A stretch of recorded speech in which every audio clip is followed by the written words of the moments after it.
বন্ধুরা, আমি এই মুহূর্তে রয়েছি হচ্ছে চটকপুরের একটা দারুণ জায়গায়, কালীপোখরি লেক। এই কালীপোখরি লেকে আজকে আমরা সবাই এসেছি ঘুরতে। তো এই যে কালীপোখরি লেক, এই যে সামনে দেখছেন, এই লেকের জলের রং হচ্ছে কালো, তাই এটার নাম হচ্ছে কালীপোখরি। আর এই লেককে ঘিরে আছে কিন্তু একটা রহস্য।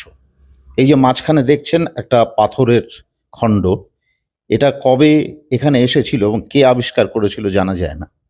আর এই যে সাদা দাগটা দেখছেন, এই সাদা দাগের ওপরে কিন্তু কখনোই জলের স্তর ওঠে না, যতই বৃষ্টি হোক। তো এখানে ডিসেম্বর মাসে এখানকার লোকেরা বিশেষ পুজো দেয়। আর এখানে যে কেউ কোনো মনস্কামনা করলে পরে সেটা কিন্তু পূরণ হয়।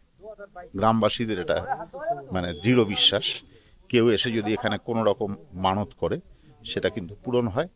তারপরে পূরণ হওয়ার পর আপনি যদি চান এখানে পুজো